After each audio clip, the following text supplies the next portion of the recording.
இன்றைக்கு தமிழ்நாடு அரசு அதை அமுல்படுத்தவில்லை. அடுத்த நடவடிக்கை எங்களுடைய போராட்டம் என்பது அது அரசின் கையில் தான் இருக்கிறது.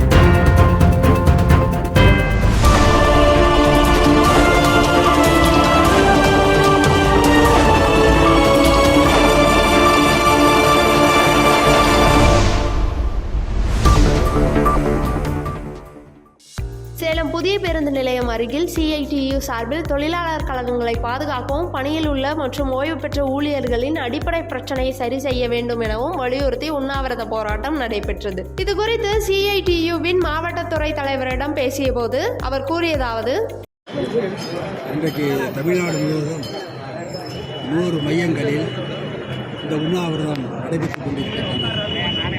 உண்ணாவிரதத்துடைய பிரதானமான நோக்கம் ஊதிய ஒப்பந்தம் 2023 செப்டம்பரில் முடிய வேண்டிய ஒப்பந்தத்தை இதுவரைக்கும் பேச்சுவார்த்தைக்கு அழைக்காமல் அரசு இழுத்தடிப்பது. அதே போன்று இன்றைக்கு ஓய்வு பெற்ற தொழிலாளிகள் 90,000 தொழிலாளியுடைய பஞ்சப்படியை இதுநாள் வரை வழங்க மறுத்து வருகிறார்கள். வேதனைக்குரிய விஷயம் என்னவென்றால், நீதிமன்றம் தீர்ப்பு கூறியும் இன்றைக்கு தமிழ்நாடு அரசு அதை அமுல்படுத்தவில்லை. அதே போன்று 1/4/2003 பிறகு பணியில் சேர்ந்த தொழிலாளிகளுக்கு இன்றைக்கு பென்ஷன் மறுக்கப்பட்டு வருகிறது. இன்றைக்கு போக்குவரத்து கழகத்தில் ஏறத்தாழ 20,000 காலி இடங்கள் இருக்குது. இதை இன்றைக்கு போக்குவரத்து நிர்வாகம் இன்றைக்கு ஆட்களை எடுப்பதற்கு மறுக்கிறார்கள்.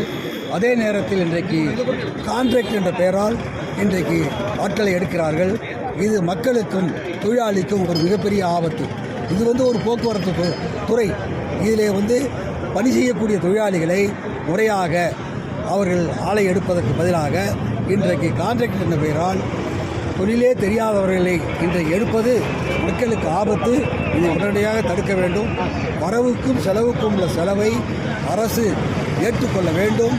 பென்ஷனை அரசே ஏற்று நடத்த வேண்டும் ஆகிய இந்த கோரிக்கைகளை வைத்து இன்றைக்கு நாங்கள் உண்ணாவிரதம் இருக்கின்றோம்.